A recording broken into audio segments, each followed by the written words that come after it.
Pues muy buenas tardes. Damos la bienvenida a este evento de gran relevancia para la maestría y que se titula Segundo ciclo de conferencias, diálogos entre el psicoanálisis y otras disciplinas, organizado por la Maestría en Estudios Psicoanalíticos de la Facultad de Psicología de la Universidad Michoacana de San Nicolás de Hidalgo. Abrimos esta jornada con el honor de tener con nosotros al doctor Miguel Jorge Lares, que nos va a dar este día una conferencia y a quien la doctora Janet Quiroz nos va a presentar. Hola, buenas tardes. Muchísimas gracias, doctora. Es un gusto para mí realmente presentar al doctor Miguel Jorge Lares. Debo decir que tuve el gusto de coincidir y conocerlo hace ya algunos años en Chiapas. Él siempre muy amable, muy dispuesto a compartir su trabajo, sus publicaciones, la transmisión de sus enseñanzas. Y bajo esa nota, de igual manera, cuando se propuso esta jornada, él muy amablemente aceptó. Entonces agradezco muchísimo su disposición. Miguel Jorge Lares, para presentarlo, se graduó en el 1981 como psicólogo en la Universidad de Buenos Aires, Argentina. Se dedica a la práctica y la transmisión del psicoanálisis. Se ha desempeñado como supervisor y docente en hospitales y servicios de salud, formando parte como admisor y coordinador de equipos institucionales de crisis y externación en el área infanto-juvenil.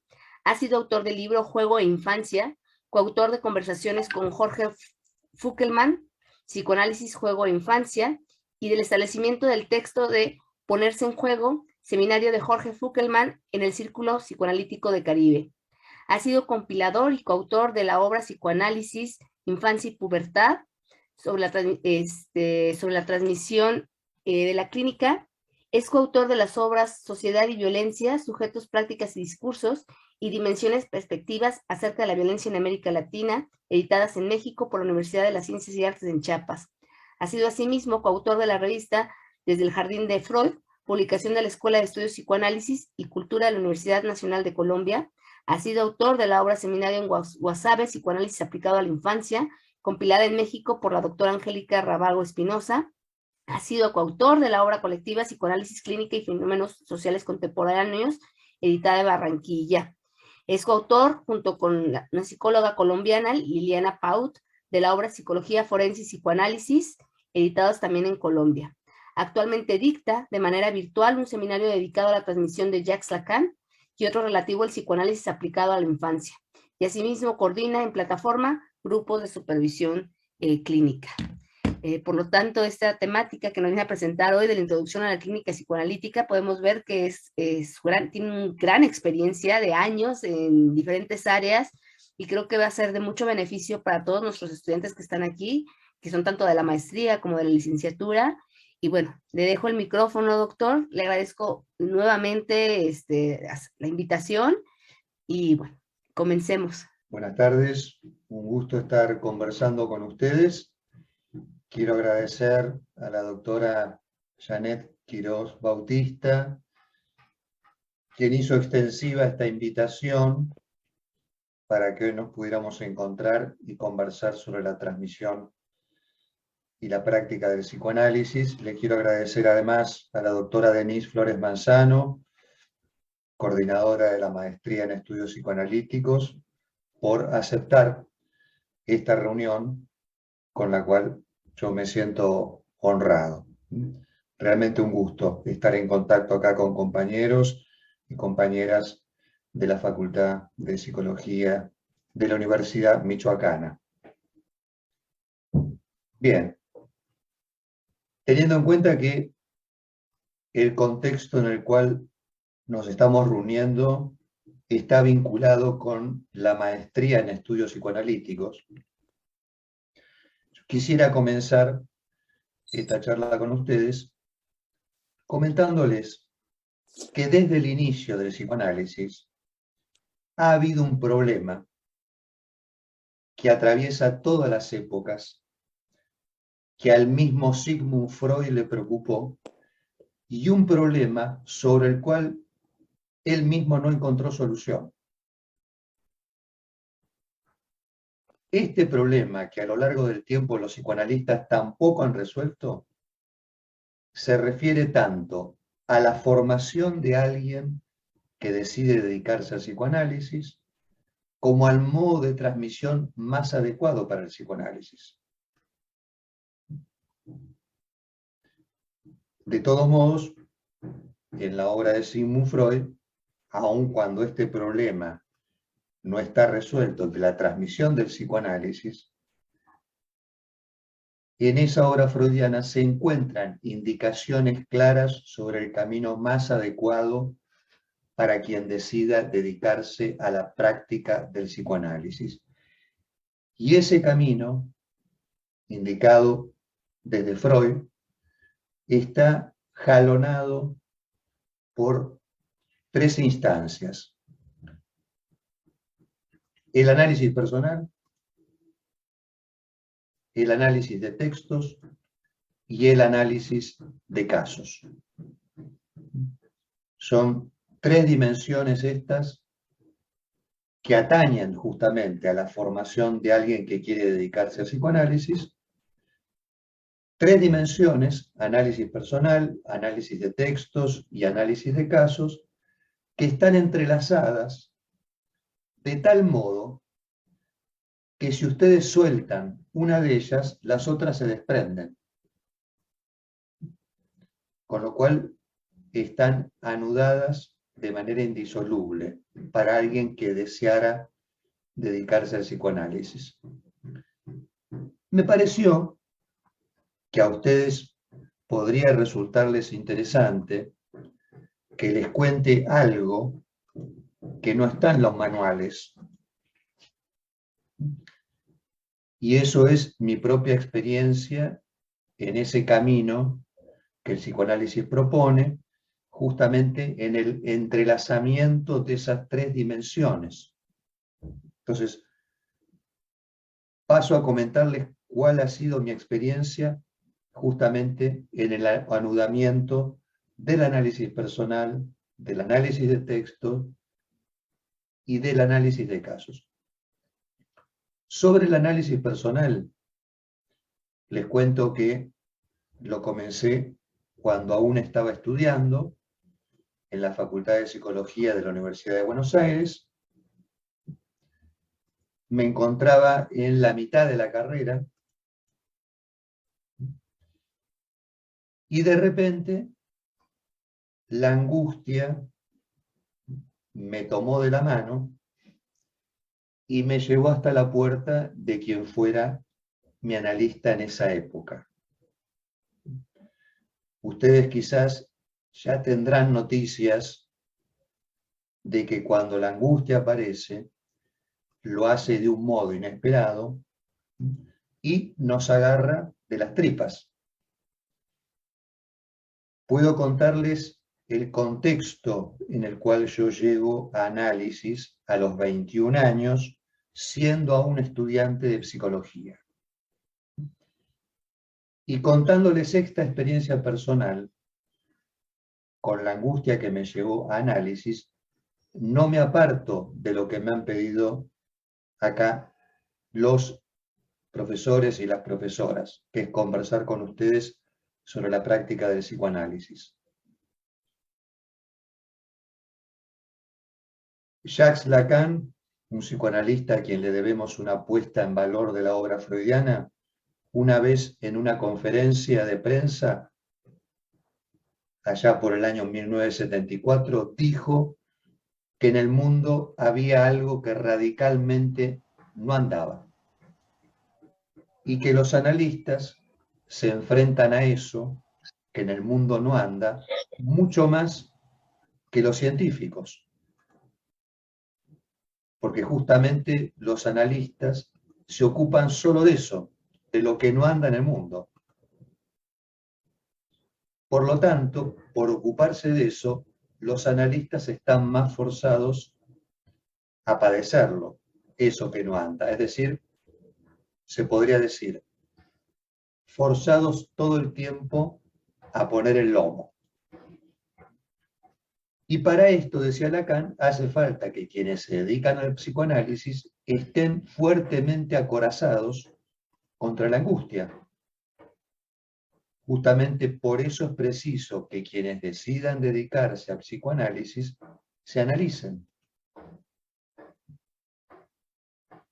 Por eso les decía recién que si les cuento sobre mi propia llegada a análisis, no me estoy desviando ni un milímetro de lo que nos hemos propuesto conversar hoy, que es sobre la práctica clínica del psicoanálisis. Lo que desencadenó esa llegada propia al análisis estuvo vinculado a una época particularmente difícil en Argentina y Latinoamérica.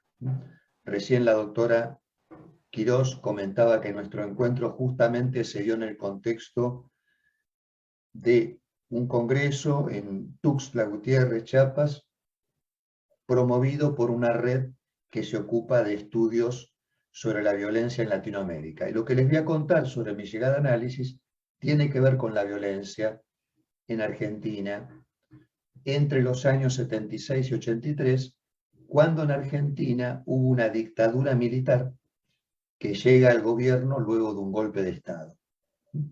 Hasta marzo de 1976 había un gobierno democrático, y así como la angustia nos depara sorpresas, la política a veces también.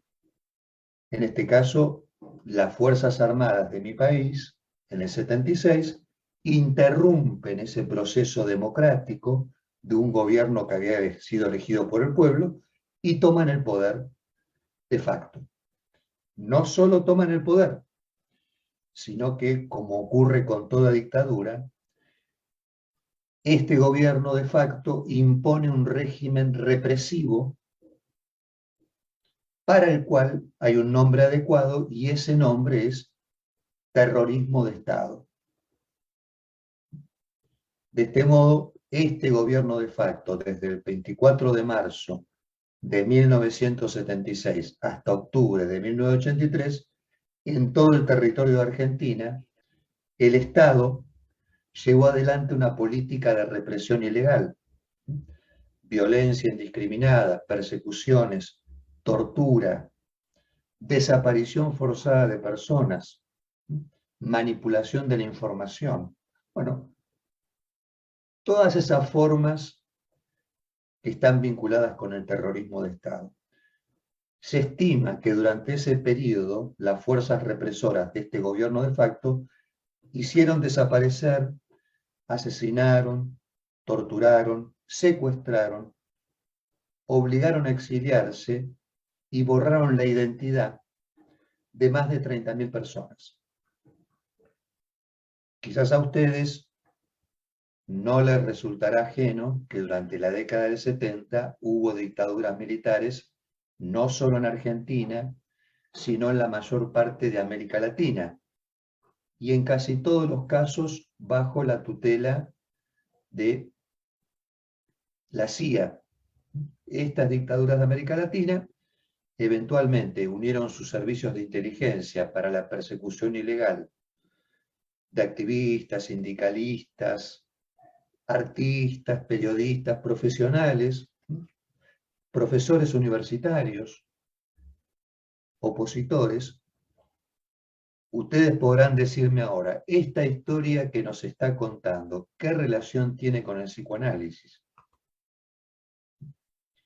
Y yo podría responderles de muchos modos sobre qué vinculación tiene esto con el psicoanálisis, pero hoy voy a elegir dos formas de responder a esto.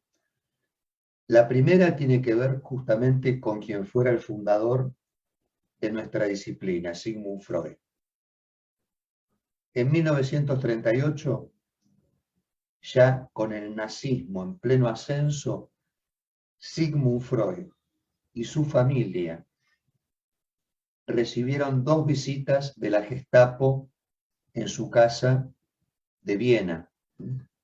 Estaba en la calle Vergasse 19.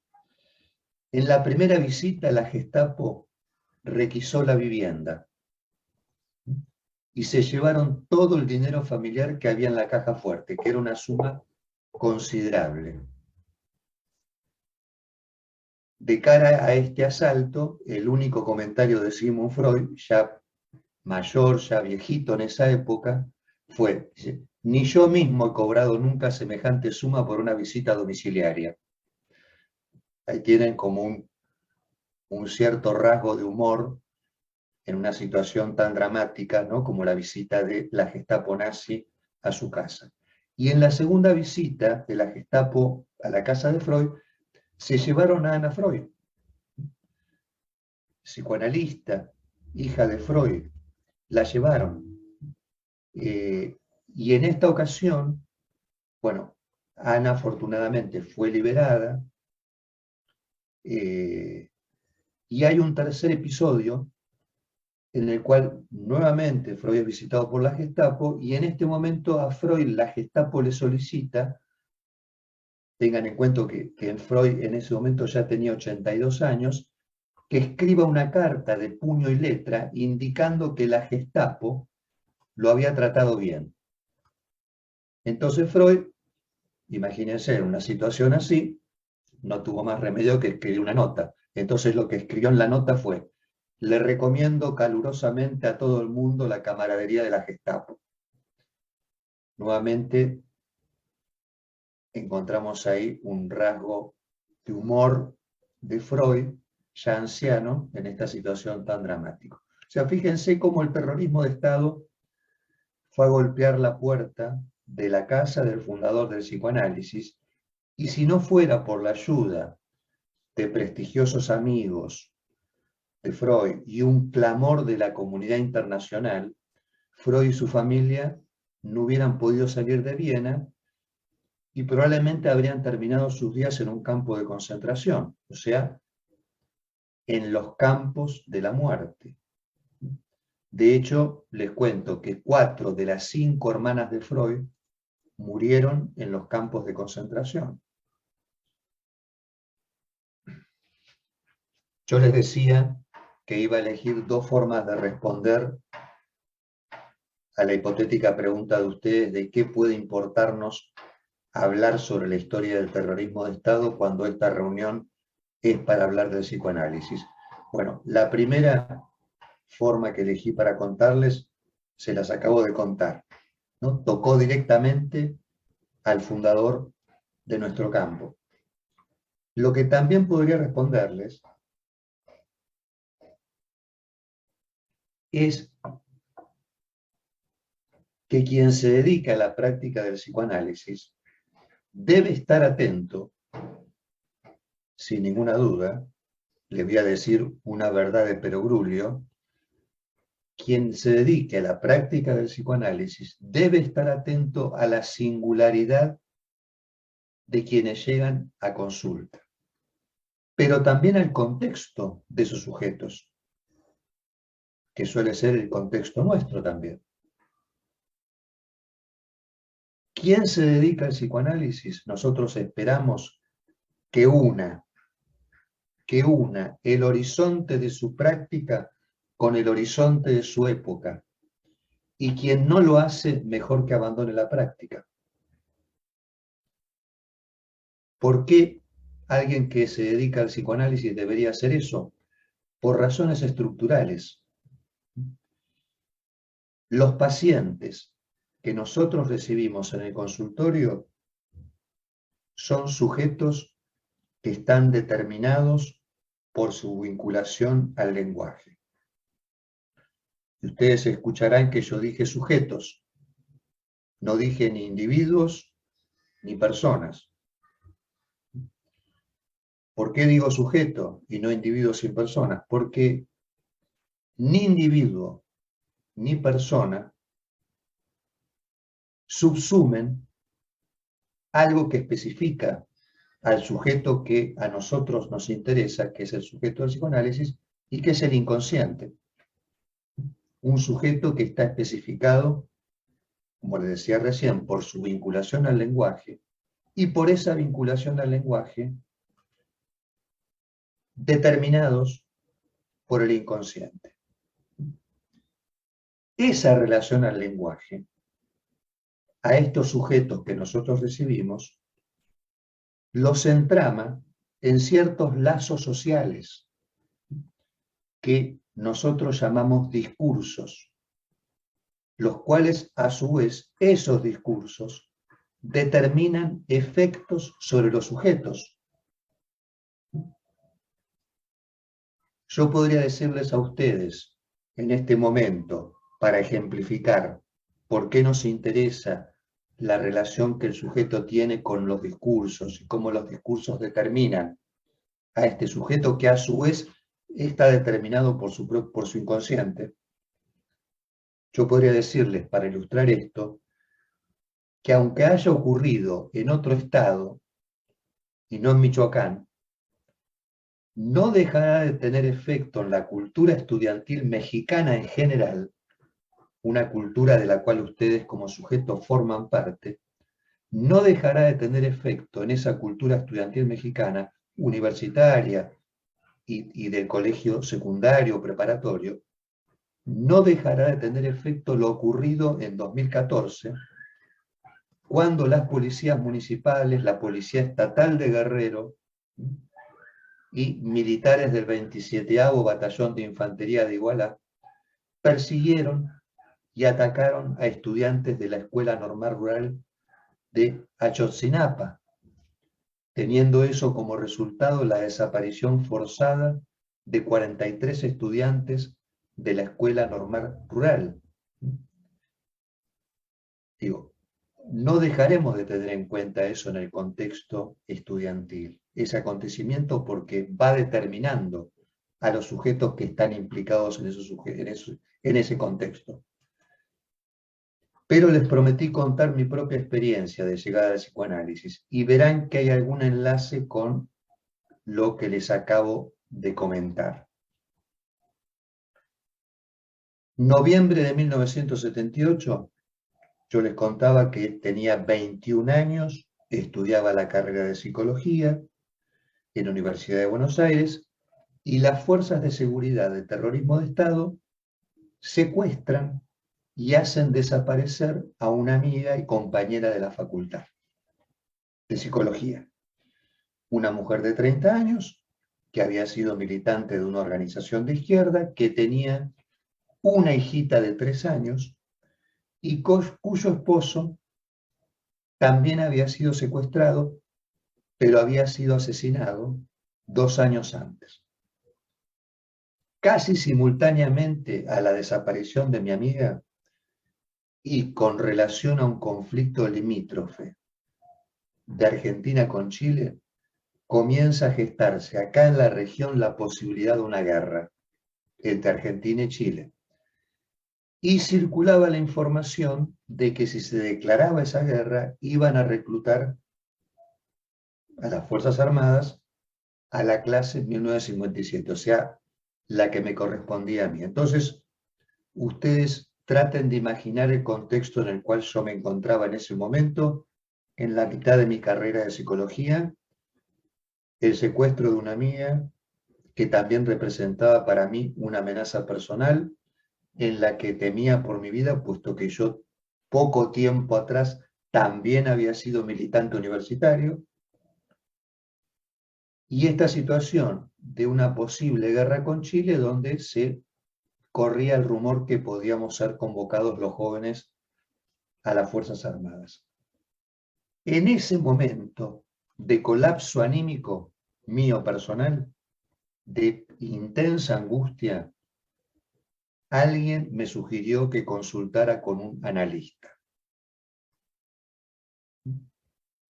Y así fue como yo acepté esa sugerencia, y en esas circunstancias, como verán ustedes, no fueron circunstancias muy elegantes para llegar al psicoanálisis. Fue una manera de llegar al psicoanálisis en la cual yo llegué a la puerta de esta psicoanalista aterrorizado y angustiado. Y aunque el análisis no podía asegurarme que mi amiga volviera, o que yo mismo no fuera secuestrado, o que no me llamaran para una guerra, el análisis no me podía garantizar nada de eso. Sin embargo, el dispositivo psicoanalítico algo me aseguró, y es la posibilidad de comenzar a hablar. ¿Qué implica comenzar a hablar en un psicoanálisis? Implica que, estando yo aterrorizado o angustiado, cuando me siento a hablar con la analista, empiezo a hablar sobre mi terror y mi angustia, con lo cual ya no estoy en el terror y la angustia, sino estoy diciendo lo que puedo respecto de mi terror y angustia, con lo cual tomar la palabra en un análisis de entrada implica una pérdida.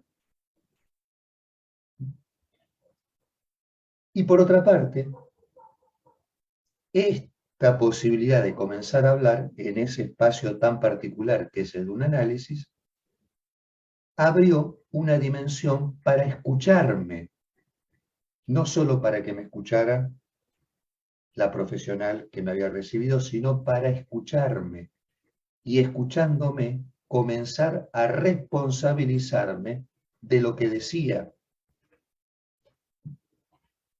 Cualquiera podría haber preguntado en ese momento, y ustedes mismos podrían hacerlo en este momento: ¿de qué podía servirle a usted hablar en un análisis si el riesgo no concluía, si el peligro continuaba? Porque razonablemente puede pensarse, ¿qué utilidad puede tener hablar si en ninguna de las dimensiones que yo les he comentado el peligro cesaba? Bueno, una posible respuesta, por lo menos la que yo me he dado a lo largo del tiempo, es que merece considerarse algo muy importante aquí, que si bien el peligro puede ser muy real, el miedo es una elección, y una elección en la que nos estamos contando una historia.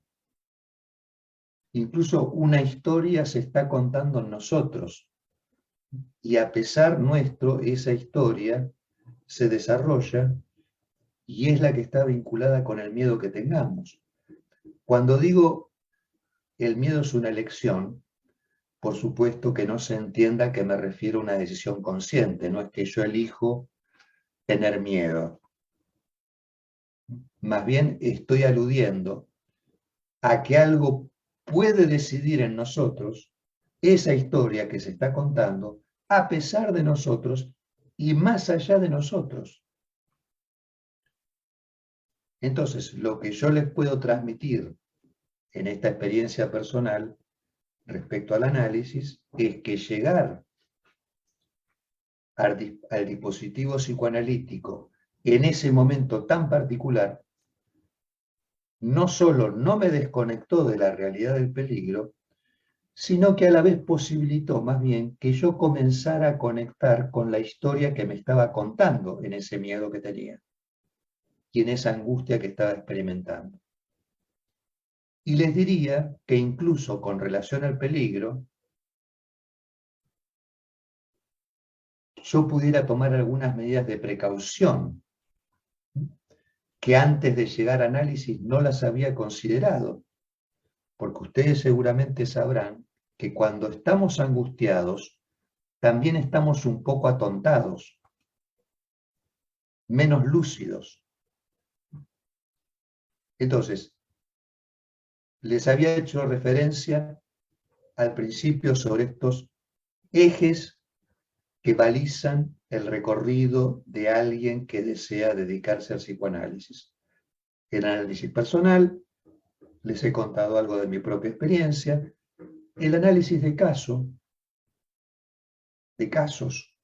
El análisis de casos tuvo para mí su inicio en la actividad hospitalaria, en los ateneos y supervisiones de la labor clínica, en el intercambio con los colegas y en la actividad de consultorio. Ahí comienza el análisis de casos. como este segundo eje que les comento, que de alguna manera jalona el recorrido de alguien que quiere dedicarse al psicoanálisis. Y sobre el análisis de textos, fue una tarea que inicialmente llevé a cabo en 3 planos, uno de ellos formando parte durante un tiempo prolongado en grupos de estudio que coordinaba un psicoanalista ya fallecido, alguien que acaba de mencionar la doctora Janet Quirós, porque con el tiempo, con este maestro, tuvimos oportunidad de editar un libro. Se trata del doctor Jorge Fukeman, que recibía en su consultorio analistas que deseaban estudiar, dedicarse a la lectura de los textos. Y la otra actividad, justamente relacionada con el análisis de textos, también la llevé a cabo en reuniones con colegas y también, por supuesto, del modo que lo hacemos, que es de un modo solitario. No disponemos mucho tiempo, pero seguramente tendremos oportunidad en el segundo segmento para que ustedes transmitan sus preguntas, sus ocurrencias, lo que deseen comentar. Pero ya cerca del final, yo quiero señalarles que el psicoanálisis de algún modo fue descubierto, inventado por Freud, cuando de alguna manera casi traumática, Freud se lleva por delante el inconsciente. Ustedes seguramente sabrán que Freud realizó una práctica hospitalaria en París, una beca que lo llevó al hospital de la Salpêtrière en París, donde había un gran psiquiatra llamado Charcot, que estaba coordinando un gran equipo en ese hospital neuropsiquiátrico, en el cual Freud tuvo oportunidad de ser testigo de cómo en ese servicio hospitalario se hacía evidente las manifestaciones de la histeria, siendo la histeria un cuadro que ya ahí mismo, en este abordaje que proponía Charcot desde el punto de vista psiquiátrico, se hacía evidente que la sintomatología que presentaba ese cuadro de la histeria no estaba vinculada con factores biológicos, neurológicos, sino que eran síntomas que tenían un origen al menos enigmático, misterioso. Y que Charcot descubre que, bueno, que esa sintomatología remitía, tenía algún tipo de resolución por medio de la palabra. Freud, siendo testigo de esto, bueno, comienza su propia investigación, que lo lleva luego a este descubrimiento y a esta invención del dispositivo, en el cual justamente de lo que se trata es de darle la palabra a quien viene a consultar, lo cual, fíjense ustedes que implica todo es decir, movimiento revolucionario respecto a la ciencia de la época, porque de alguna manera lo que el psicoanálisis viene a promover no es que el saber está del lado de quien es consultado, sino que el saber está del lado de quien viene a consultar, tratándose, por supuesto, de un saber no sabido, y que en todo caso, ese encuentro gestionado en el dispositivo psicoanalítico va a permitir, por ese enlace entre las palabras, poner de manifiesto la voz del sufriente, esa voz que padece del cuerpo o que padece de los pensamientos y que busca una respuesta. Y el psicoanálisis la ofrece. Aunque en la historia del psicoanálisis ha habido psicoanalistas sumamente relevantes, yo destaco sobre todo la enseñanza desarrollada por Jacques Lacan, psicoanalista francés, a partir de los años 50. ¿Por qué yo destaco particularmente a este psicoanalista? Está vinculado con lo que les comentaba al principio sobre este problema que Freud no resolvió y es la transmisión del psicoanálisis. ¿Cómo se transmite y cómo se forma alguien que decide dedicarse al psicoanálisis? A partir, ¿no?, de esa invención de Freud, Jacques Lacan les decía, en el contexto de los años 50, retoma esa invención freudiana y la perfecciona mediante un comentario de los textos freudianos.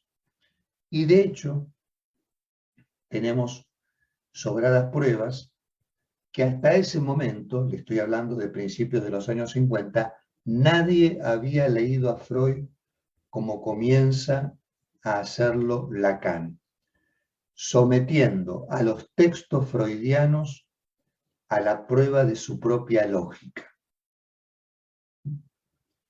Entonces, la práctica del psicoanálisis se apoya sobre un método y produce un discurso, es decir, un lazo social, el del analista con su paciente. Y la práctica de Freud, en su inicio, es muy simple. Se trata de una invitación a hablar en la que la conversación pone en juego la mirada y la voz. En el origen del psicoanálisis se podría decir que aísla la voz respecto de la mirada. Entonces, como recién les decía, ustedes imaginen que acá el psicoanalista procede de un modo distinto al de la ciencia médica.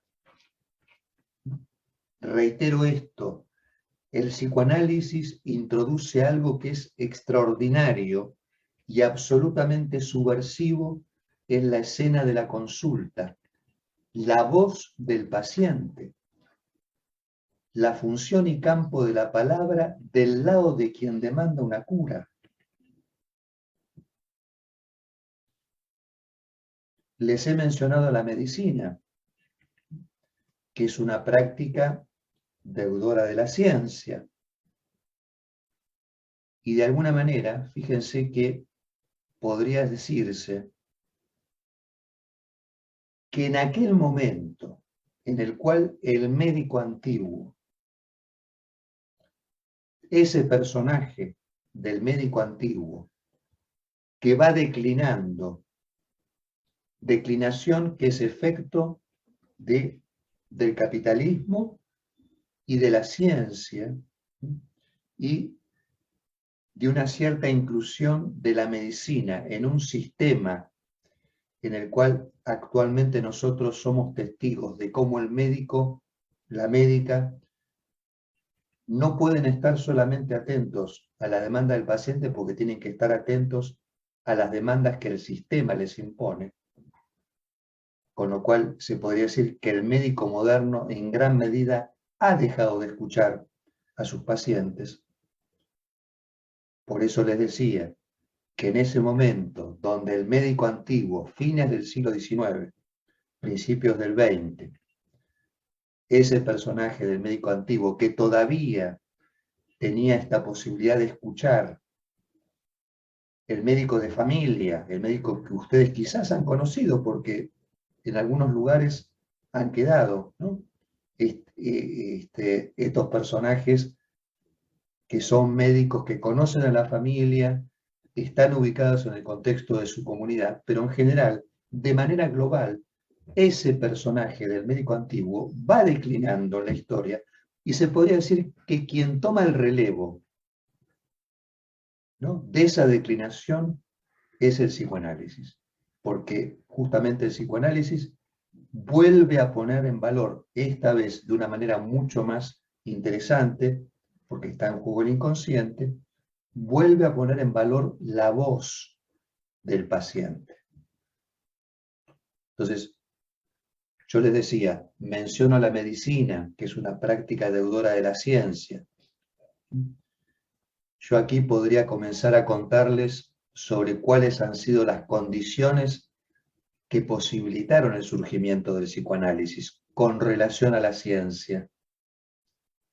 Y también quizás podría transmitirles una paradoja que surge a la hora de preguntarnos si el psicoanálisis está dentro o fuera de la ciencia.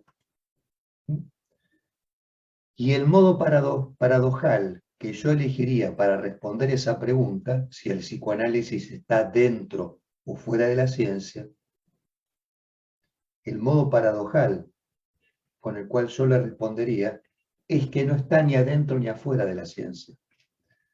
Porque el psicoanálisis es más bien lo que casi al modo de un síntoma aparece como un efecto de lo que la ciencia moderna, para constituirse, debió excluir. ¿Qué debió excluir la ciencia para constituirse? Y acá yo podría hablarles de lo que ha implicado la revolución científica en el siglo XVI y XVII. Esa ciencia moderna que se constituyó en ese momento. Bueno, esa ciencia que se constituye necesariamente excluye la singularidad de cada uno de nosotros, porque justamente apunta a las leyes universales, no apunta a la particularidad de cada quien. ¿Qué es lo que nos hace singulares a cada uno de nosotros? Lo que nos hace singulares a cada uno de nosotros podría responderse de múltiples maneras.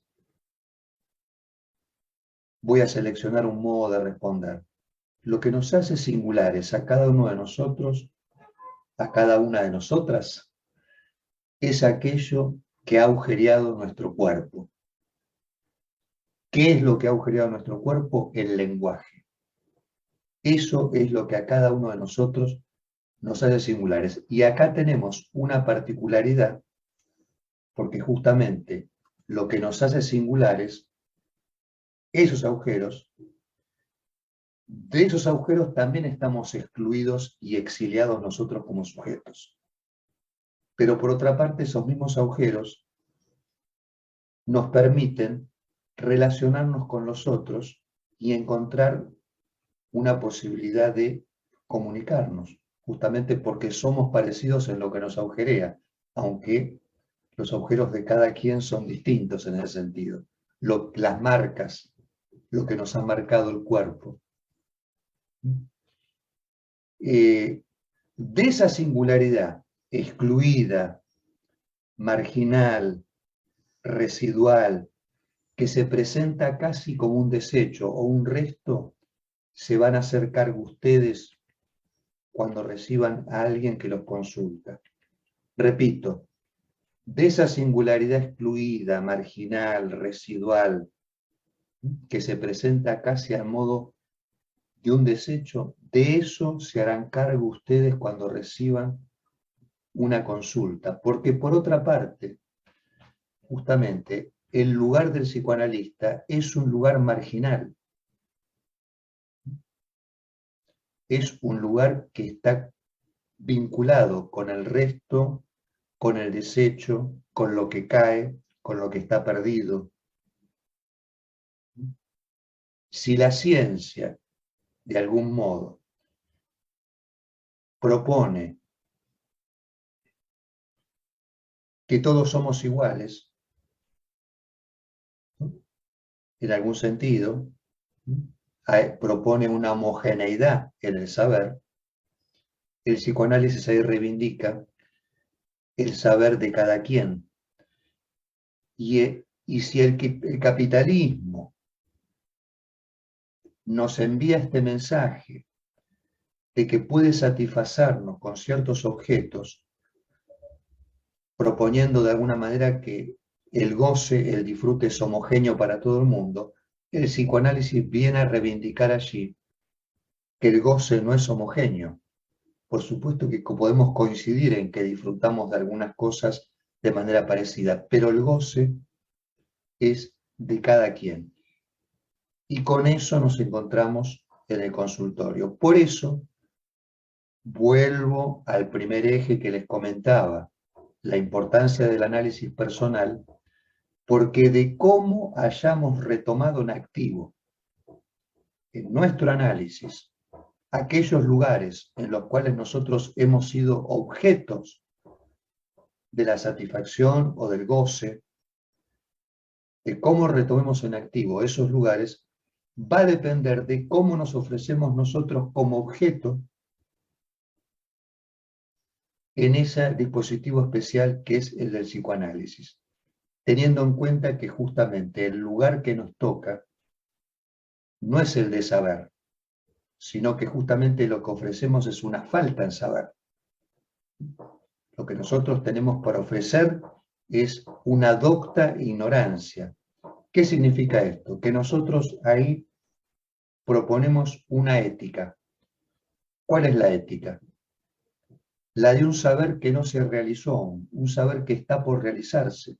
Esa es la ética del psicoanálisis, es la ética del inconsciente, de algo que advendrá.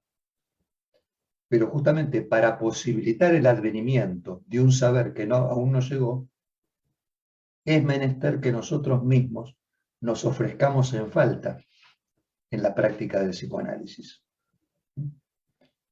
Bien, doctora Janet y doctora Denise, yo hasta aquí es lo que quería comentarles en esta primera parte de nuestro encuentro.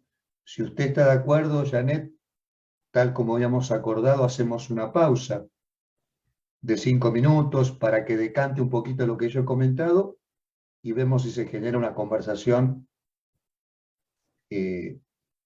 bueno, y las ocurrencias, las preguntas que ustedes quieran transmitir. Perfecto, ¿Le muchas parece bien? gracias. Me parece muy bien, doctor, como lo menciona entonces.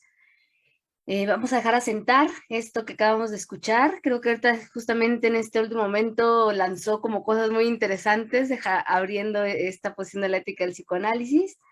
Demos 5 minutitos también para que usen a lo mejor este tiempo para registrarse en el link que están mencionando y en el punto de las 2 regresamos con preguntas que quieran hacerse, inquietudes, dudas respecto a este recorrido que nos hace sobre su propia historia para acercarse al psicoanálisis, sobre esta visión que nos va planteando de cuál sería la posición del psicoanalista en la práctica clínica y, bueno, alguna otra pregunta que tengan. Entonces, en 5 minutitos nos vemos aquí, ¿va?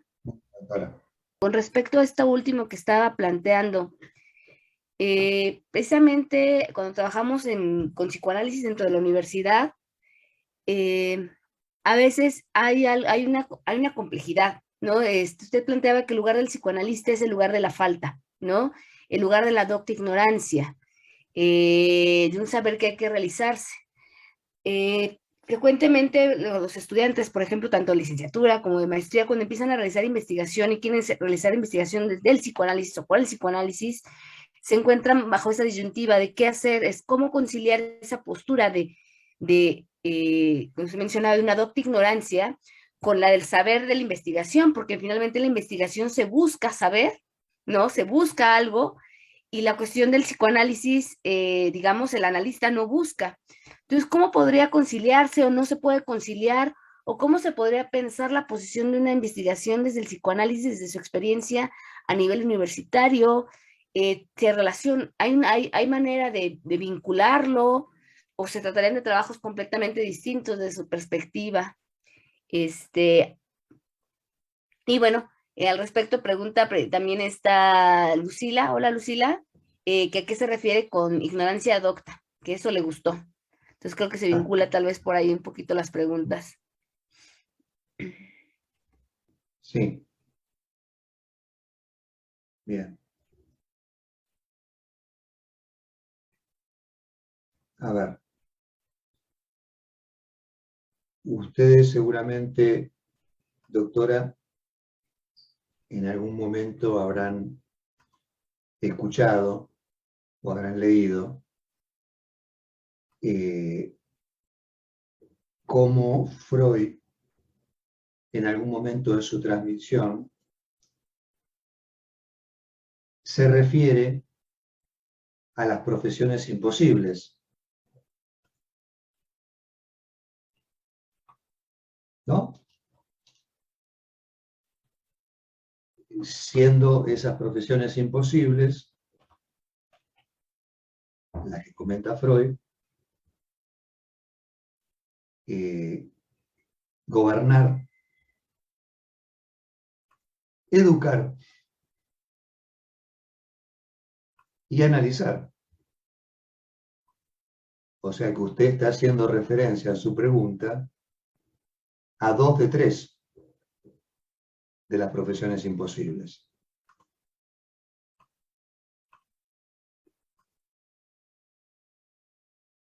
Mire, por un lado, podríamos decir sobre la educación. A ver, empecemos por ahí. Freud entendía que había cierto número de posiciones, ¿no? Insostenibles.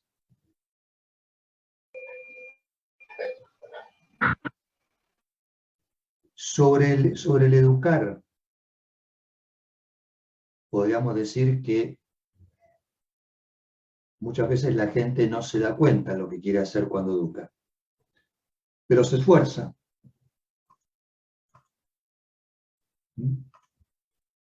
Se esfuerza y de alguna manera reflexiona a veces sobre eso, no siempre,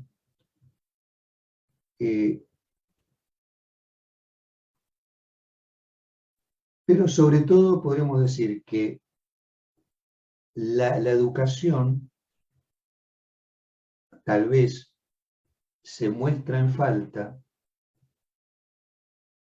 muestra un déficit cuando quizás no reflexiona sobre ese discurso que la determina la educación.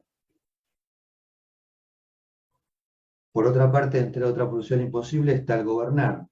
Dice, bueno, nunca falta candidato para gobernar, ¿no? Los candidatos no faltan. Y diríamos que la imposibilidad referida al psicoanálisis está vinculada a algo que usted señalaba, doctora, y que es cómo conciliar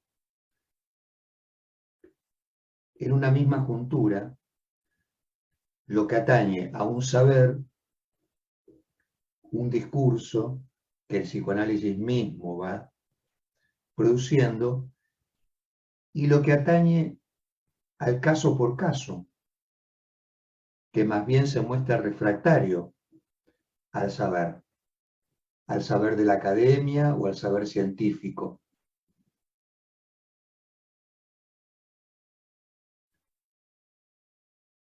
Me parece que en todo caso,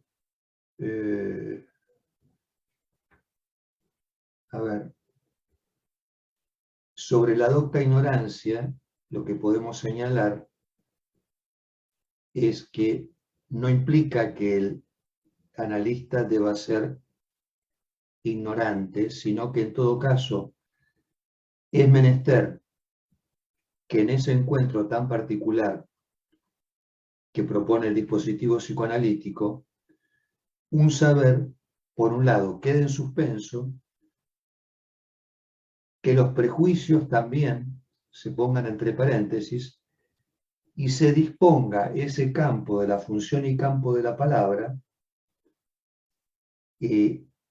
para un saber que no está realizado, un saber que uno supone que advendrá, un saber que está en falta. Hacia ahí apuntaba lo que yo decía sobre la ética y que está vinculado también con ese famoso axioma freudiano que es donde ello era, yo debo advenir.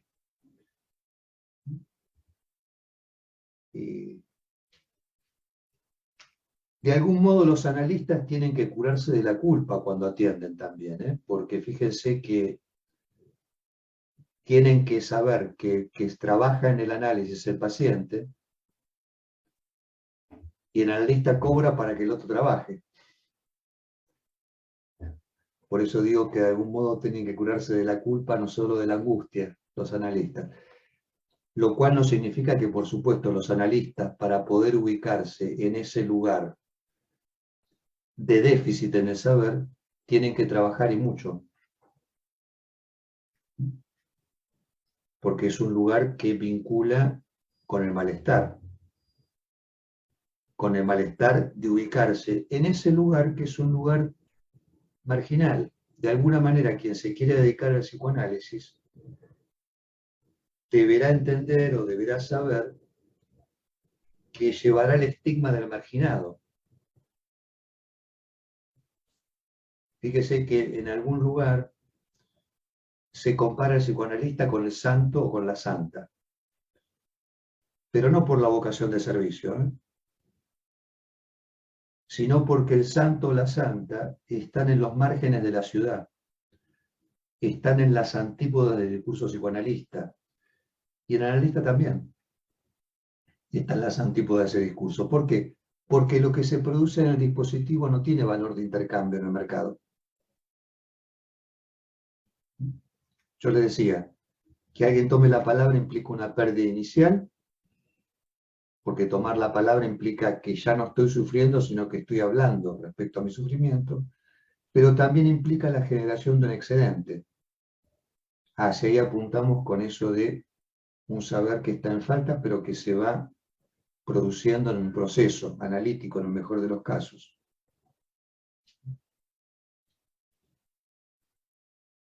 Por otra parte, no hay que extremar la comparación con el santo y con la santa, porque si en el discurso analítico se articulan las condiciones para una pérdida y un excedente, el analista debe cobrar por ese excedente, y en lo posible de manera generosa.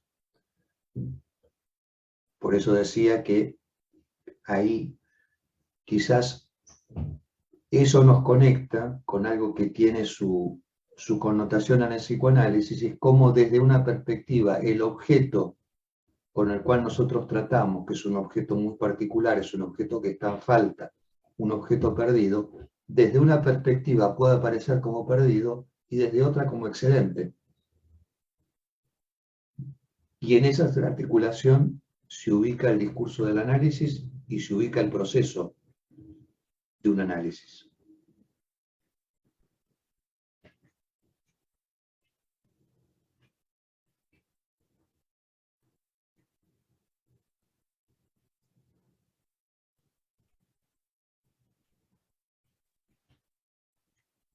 A ver, aquí hay una pregunta, es ¿bajo qué criterio se puede realizar una investigación de caso manteniendo las posiciones de cada lado? A ver si la compañera puede especificar un poquito más la pregunta. Mariel. Sí. O sea, me refiero a que en muchas ocasiones se puede realizar investigaciones de caso, o sea, como, por ejemplo, yo estoy haciendo una investigación sobre las funciones de las voces en la esquizofrenia y pues tengo como un caso, un paciente, pero el paciente simplemente es como en cuestión de tipo una entrevista, no estructurada, pero ¿cómo se puede mantener esa posición en este caso específico? O sea, cuando lo vas a llevar hacia una investigación, teniendo en cuenta todo lo ético. Acá tenemos una particularidad, Mariel, y es que si nosotros nos referimos a la psicosis, por ejemplo, como en este caso que usted comenta, lo cual nos abre un campo muy interesante para pensar la función de la voz y la mirada, en lo que estructuralmente conocemos como psicosis, Cuando usted está recibiendo a este paciente, está teniendo entrevistas,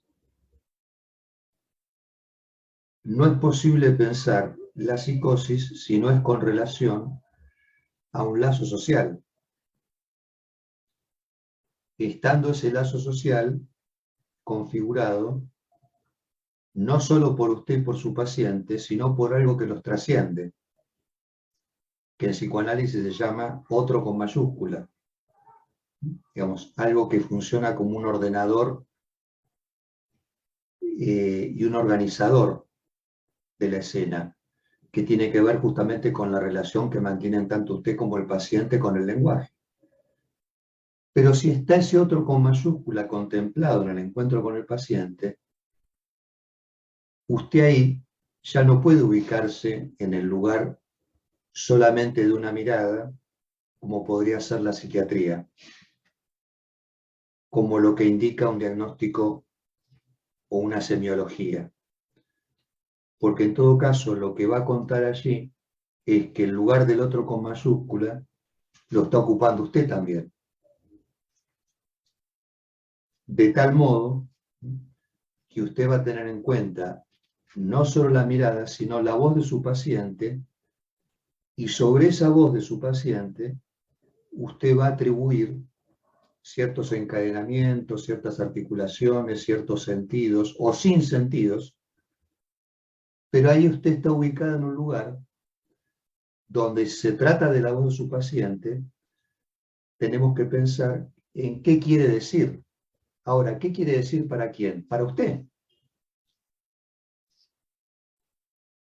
No para la teoría psicoanalítica ni para la ciencia. Para usted, para usted que está allí escuchando.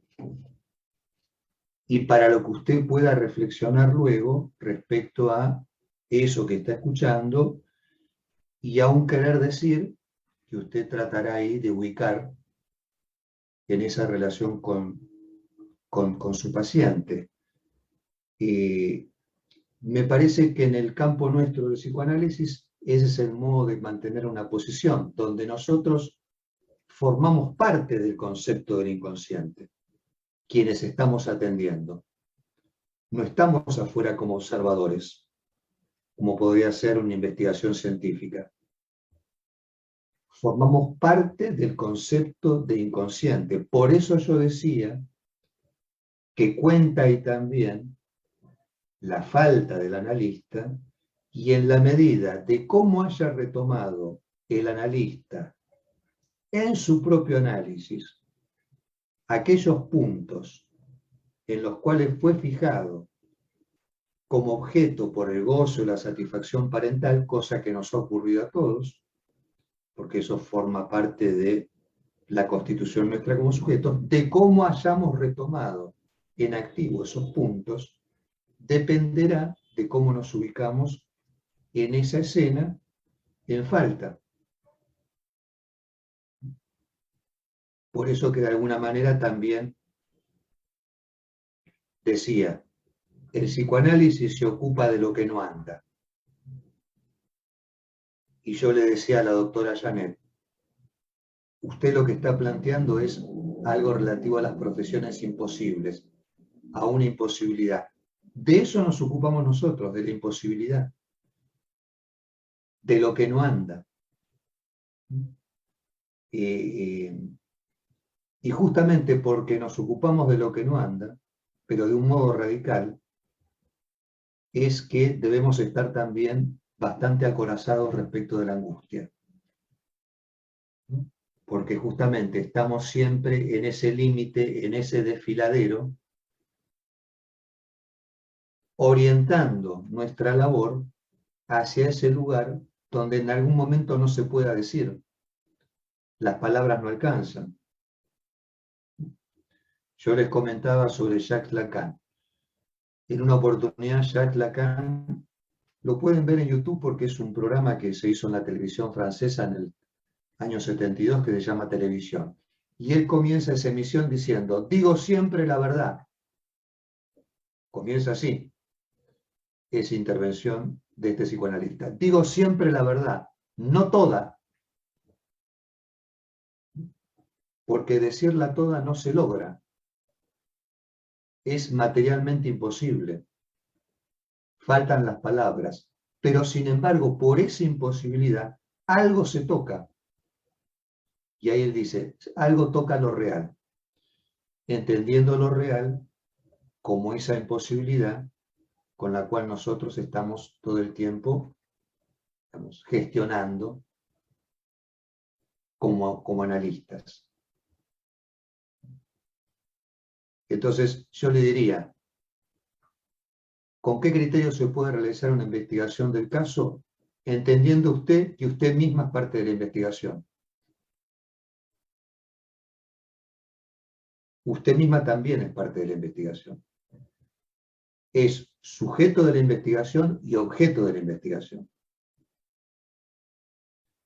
En una rara paradoja, usted me podrá decir, pues sí, pero Miguel, pero ¿cómo? Bueno, en esas paradojas nos manejamos, justamente.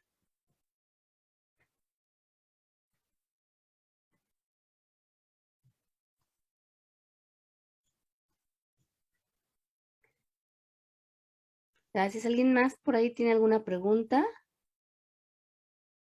¿Algún comentario?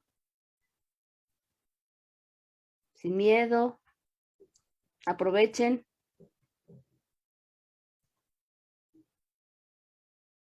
Si no hay una pregunta, avanzo en lo que comentó la compañera Mariel sobre el caso que está justamente investigando y la persona que está atendiendo. Mariel, usted comentaba que esta persona podría ubicarse en una estructura psicótica, según su criterio. Es una persona con diagnóstico psiquiátrico Sí, de esquizofrenia. correcto. Y digamos, usted pudo saber en ese diagnóstico por qué se arribó a esa conclusión? ¿Qué elementos usted ha podido constatar allí con este paciente? Pues lo principal son como las alucinaciones, algunos delirios. En ocasiones presenta como un discurso suelto, como que no cierra nada, ninguna idea.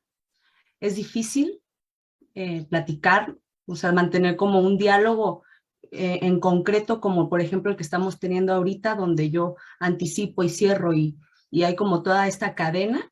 Es algo imposible en esta persona, pero sí se puede de alguna manera entender. Y como mi tema es más acerca de las alucinaciones auditivas, verbales, pues es donde más puedo tener esta información que no se comparte con una realidad compartida como la de nosotros, ¿no? De que veo una mancha y la mancha tiene una cara y la cara le habla, o detalles así. Bueno, me parece muy interesante. Si le parece, mantenga el micrófono abierto, así conversamos, si está de acuerdo la doctora, porque quizás este caso tan interesante que usted está abordando nos puede permitir hablar un poquito sobre la voz y la mirada, Sí. justamente. Porque fíjese que a partir de la década del 60, el psicoanálisis, entre otras tantas cosas extraordinarias que ha revelado, revela una más, y es que la voz y la mirada son objetos que están en correspondencia con sendas pulsiones. Hasta ese momento se podría decir que los objetos y las pulsiones que Freud había introducido aludían esencialmente a la teta y a la caca. ¿Sí? O sea, el objeto anal, el objeto oral con sus correspondientes pulsiones, pero a partir de la década de 60 se incluye la voz y la mirada como objetos en el psicoanálisis y sus pulsiones correspondientes, que son las pulsiones cópicas para el objeto de la mirada y la pulsión invocante. Entonces es como si este objeto voz, este objeto mirada y sus pulsiones obtuvieran carta de ciudadanía en el universo pulsional. Y ahí lo que se plantea es como una dialéctica pulsional en la que también se incluye algo relativo a la demanda y al deseo.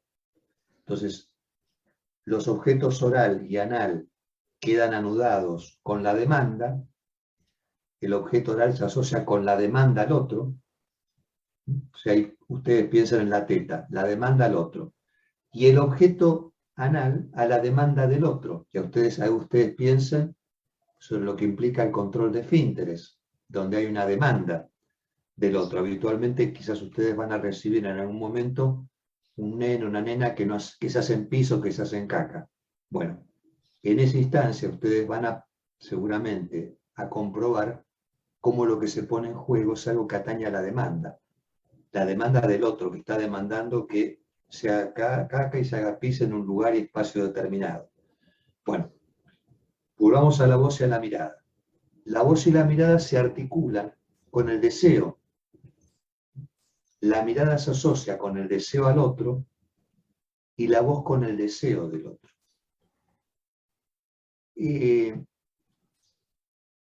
yo quisiera centrarme sobre todo en este tema que usted señalaba de la voz, porque justamente la temática de la voz en psicoanálisis se empieza a estudiar a partir del estudio de las alucinaciones, de la psicosis paranoica, en las que uno puede comprobar el carácter invasivo y posesivo de la voz en esos delirios paranoides. ¿Por qué? Usted me dirá, ¿por qué a partir de esa patología se empieza a estudiar la voz en psicoanálisis? Justamente porque como usted misma está observando en este caso, hay algo que resulta absolutamente evidente, que la voz alucinada en el curso del proceso psicótico reviste para el sujeto un carácter, una función de llamada. El sujeto es llamado por esa voz.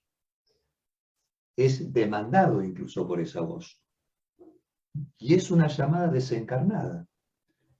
Y una llamada, la de esa voz, que tiene un carácter de realidad que usted estará comprobando, Mariel, que para este sujeto eso tiene un carácter de realidad, Sí. que no hay que desmentir, porque para el sujeto esa voz tiene un carácter de realidad. Carácter de realidad que es coalescente con la elaboración delirante. O sea, si el psicótico, en este caso, no duda de la certeza del contenido de su delirio, la voz que escucha, esa voz desprendida de un cuerpo y que tampoco puede reconocer como suya, porque usted le podrá preguntar a su paciente, ¿es su voz? Ya no, no es mi voz. Es una voz que escucho. Esa voz queda soldada con el contenido del delirio. Entonces, lo que se produce ahí es como una cristalización, una convicción, ¿no? Y fíjese cómo se anuda ahí lo que atañe a la mirada, que tiene que ver con el campo del delirio, porque el delirio está íntimamente ligado con la fantasía, y la fantasía con el objeto que debe suponer este sujeto, que es frente a alguna mirada. Ahí está la mirada, se podría decir que está en la base del delirio, y lo que está en la base de la alucinación auditiva, que es la voz.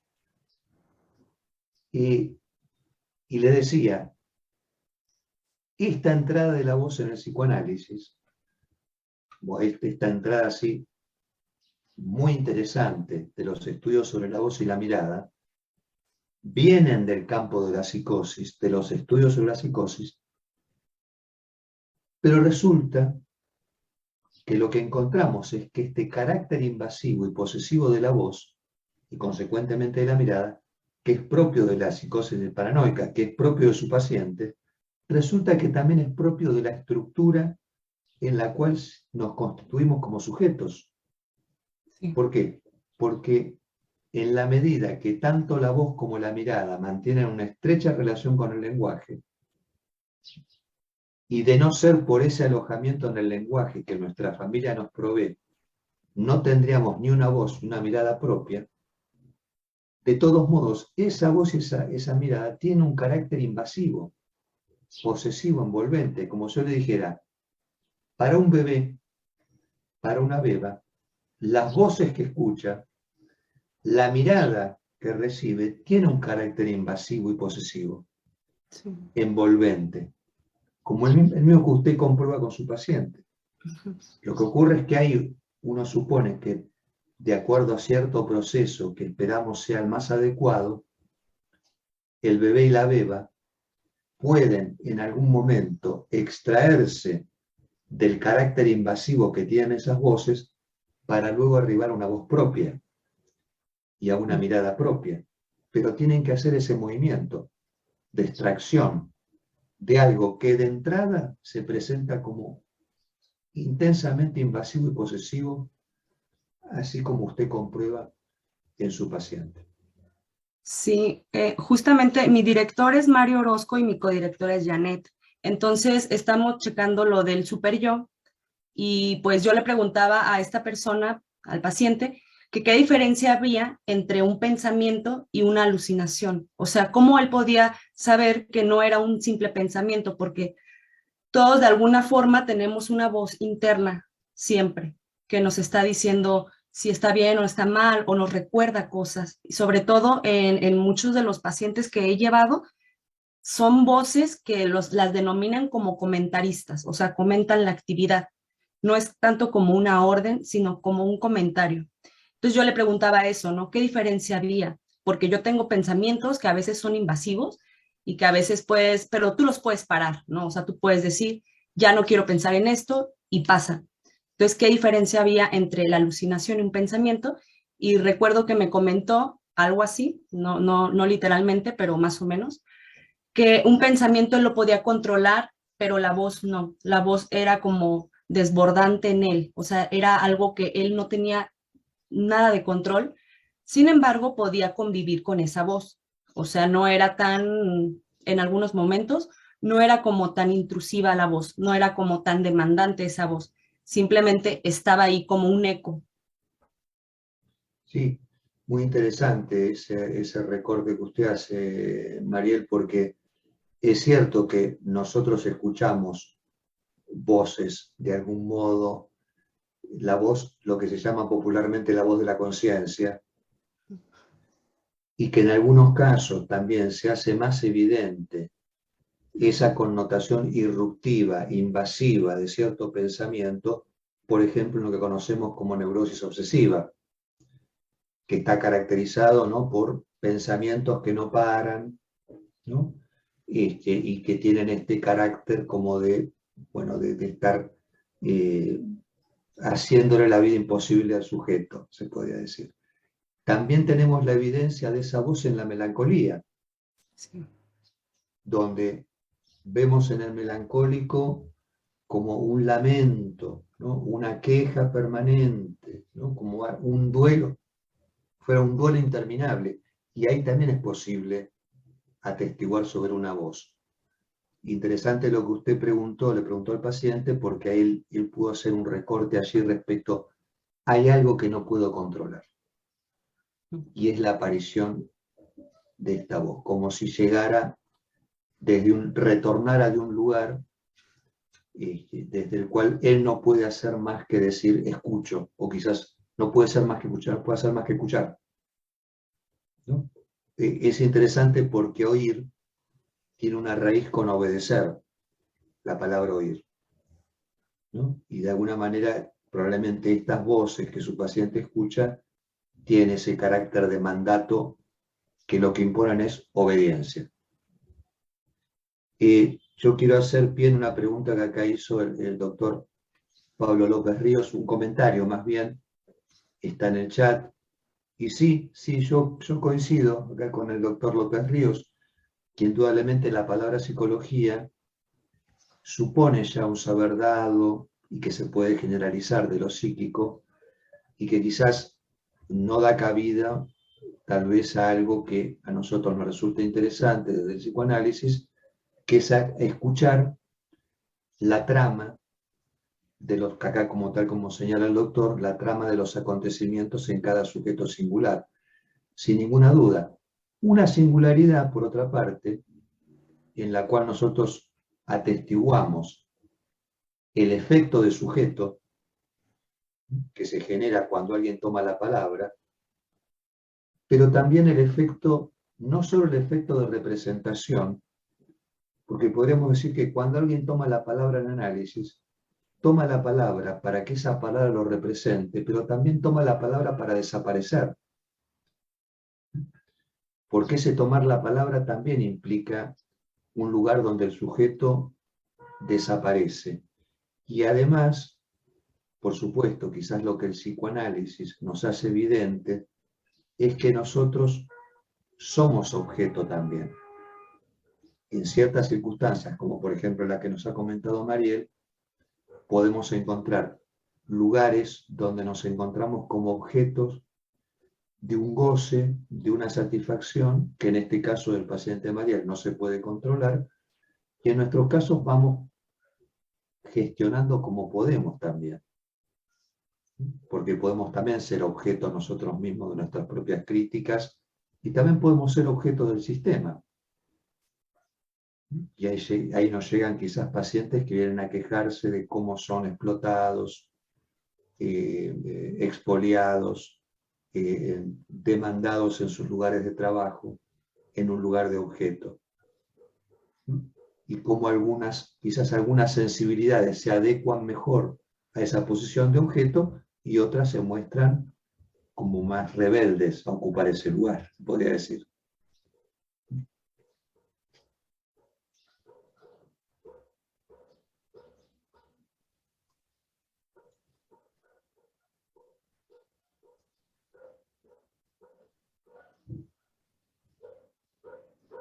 Acá el Eduardo Castro me parecía que es una pregunta muy importante, muy interesante, que ¿es invasivo y posesivo como una dictadura? Efectivamente. Es invasivo y posesivo como una dictadura. De algún modo, me parece que cada uno de nosotros y de nosotras tenemos nuestra propia dictadura. Habitamos esta dictadura. Que, bueno, por momentos puede aparecer bajo formas más o menos torturantes, y eso puede conducirnos a solicitar un análisis. Pero si pensamos que la dictadura es un estado de excepción, porque la dictadura justamente es, como yo les comentaba la anécdota de la Gestapo con Freud, los nazis de alguna manera fueron el ejemplo, el paradigma de un estado de excepción que duró 12 años. Dictaduras en Latinoamérica también tienen esta forma de estado de excepción. De alguna manera vivimos en un mundo en el cual estamos en una suerte de estado de excepción, que es una forma de funcionamiento de la ley paradójica, porque es la ley anulándose a sí misma. Y ustedes podrán coincidir conmigo que estos 2 años que pasamos, 2020, 2021, de algún modo vivimos un estado de excepción, donde se suspendieron ciertas garantías para nosotros, de movilidad, de encuentro. Bueno, esa misma excepción yo les podría decir que nos habita, somos habitados por esa excepción. Por eso que me parece muy oportuno lo que Eduardo comentaba respecto a que lo invasivo y posesivo de la voz, de esa voz envolvente, tiene un carácter de dictadura.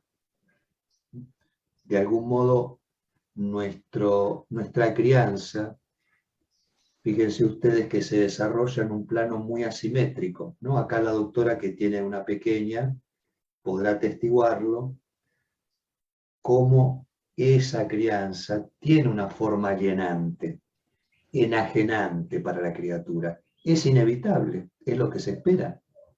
No hay otra manera. No hay otro modo. Luego le tocará a la criatura, que hemos sido cada uno de nosotros, irnos de alguna manera separándonos del carácter enajenado en el cual hemos sido constituidos y en el cual se ha constituido el amor. Porque ese amor primordial, con las mejores intenciones, de todos modos tiene un carácter enajenante y alienante. Entonces ustedes verán después, cuando les llegue algún paciente que está con mal de amores, como les puede pasar muchas veces, ustedes quizás van a poder enlazar y articular ese mal de amores con esa matriz constituyente que ha sido enajenante y alienante, la del amor justamente.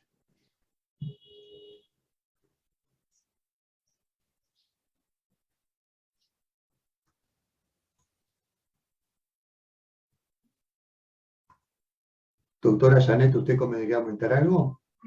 No, más bien de animar si alguien por ahí tiene alguna pregunta.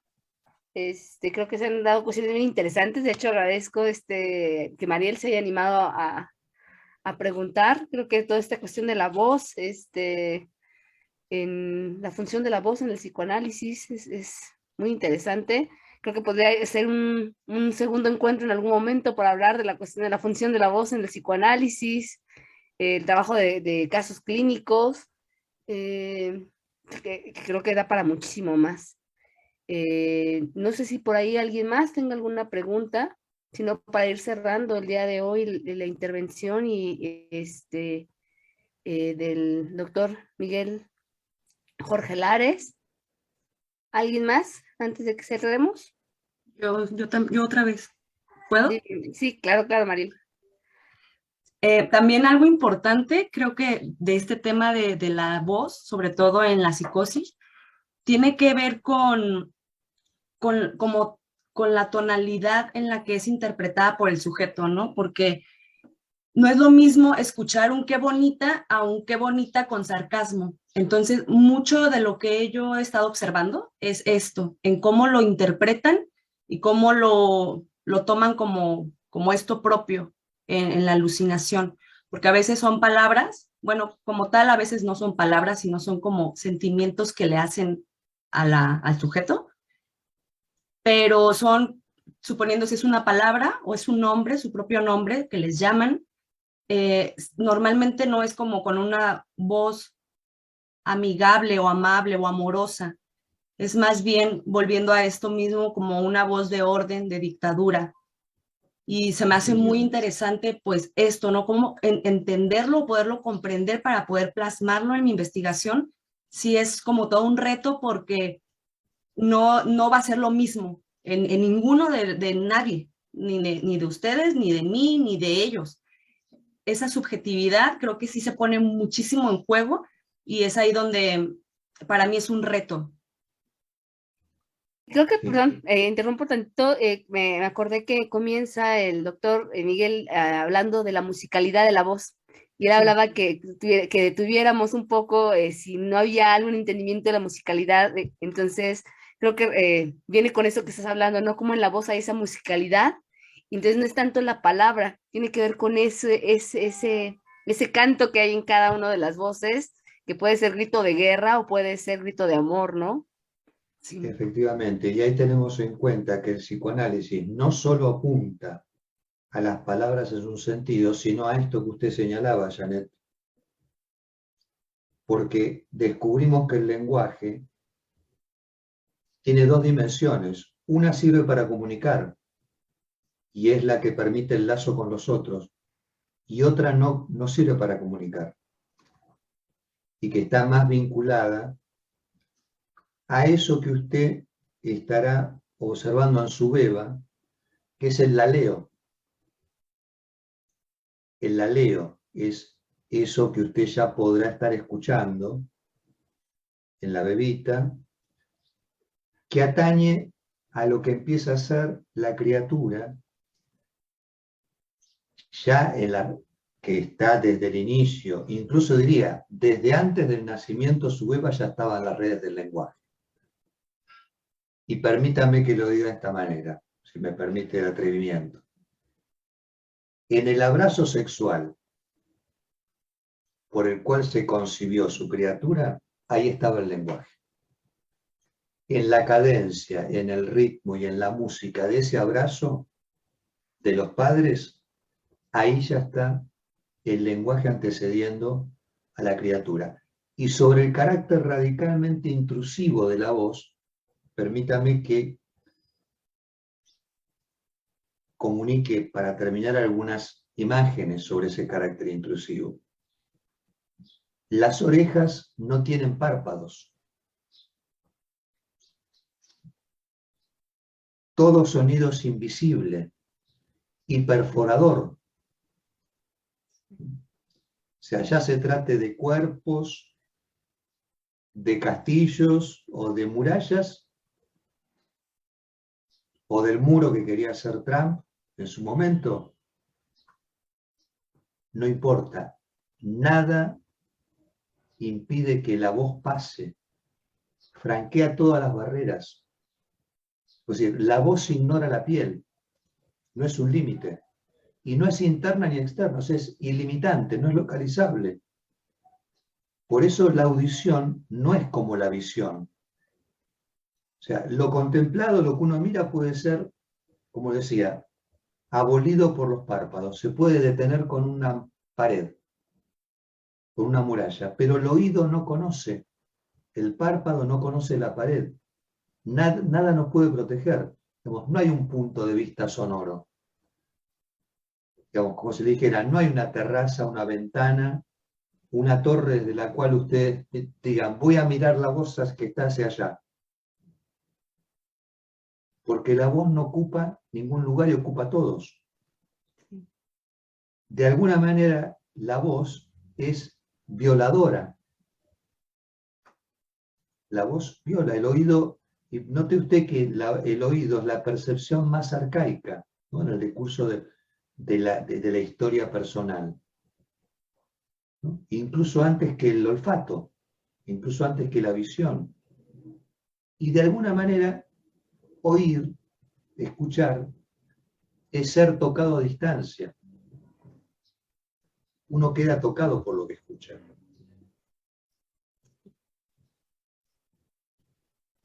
Bueno, hasta ahí es lo que quería comentar sobre el carácter de la voz para nosotros, que es tan importante e interesante. Perfecto, muchísimas gracias. Ya estamos un poquito sobre tiempo. Por ahí, bueno, nada más, Sandra Márquez dice, el abrazo es el momento de la concepción. Si es así, entonces, este es influencia en nuestra vida al nacer. No sé si podemos terminar con eso, con esa nota.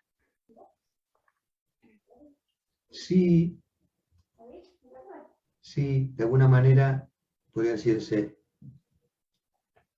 la musicalidad, las voces que están en juego pueden volver íntimos estos cuerpos, ¿no? Y como nuestros cuerpos no son naturales, el encuentro de esos cuerpos está de alguna manera organizado y ordenado alrededor del lenguaje. Ese encuentro es discursivo también. Hay algo más que lo discursivo, por supuesto, ¿no? Pero no es sin lo discursivo que uno puede recortar o delimitar algo que va más allá. Con lo cual, sí, el abrazo sexual en el momento de la concepción, se podría decir, podríamos hacer una partitura del abrazo sexual de nuestros progenitores en el momento que nos concibieron. Habría una música allí, en ese encuentro de ciertos ritmos y cadencias. En ese encuentro que es desencuentro también, ¿no? Porque noten ustedes que el abrazo sexual implica una ilusión de unidad que es efímera. Nos conecta con la ilusión de lo uno, con mayúscula, pero de manera muy fugaz.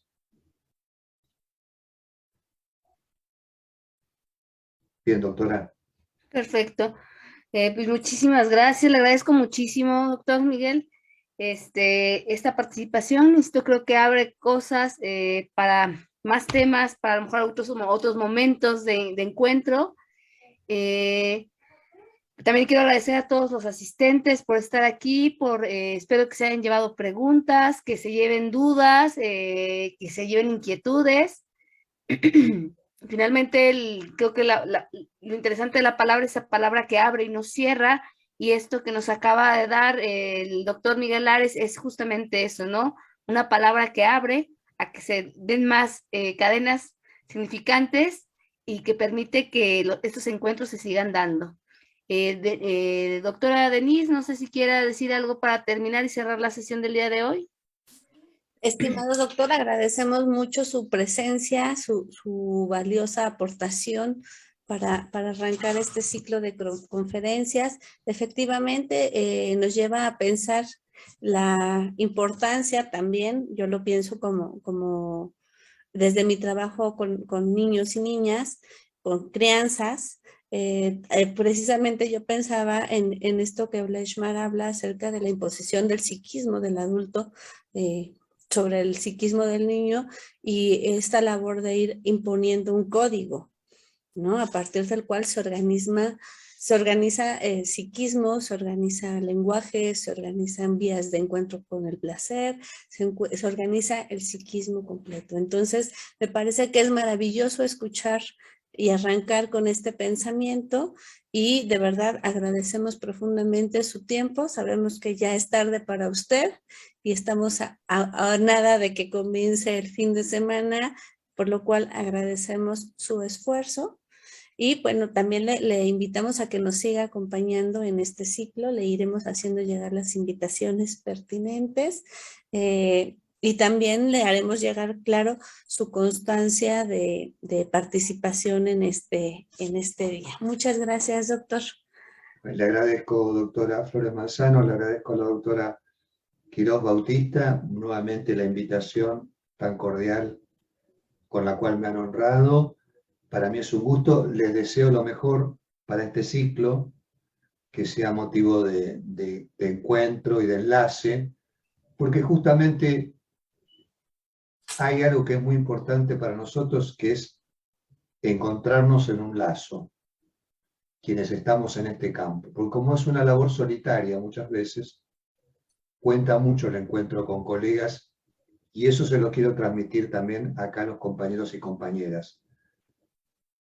Que tengan en cuenta al colega, que es muy importante el lazo con el colega, que acentúen ese lazo, que lo prediquen, que se encuentren, que se agrupen, que se asocien en la práctica profesional. Yo les agradezco muchísimo y espero poder saludarlos personalmente en algún momento, ojalá más pronto que tarde.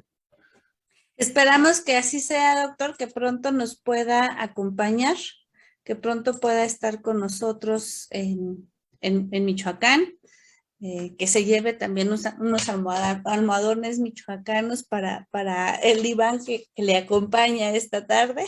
Sí, para que me acompañen los cojines de Michoacán aquí, por favor. Así es, doctor.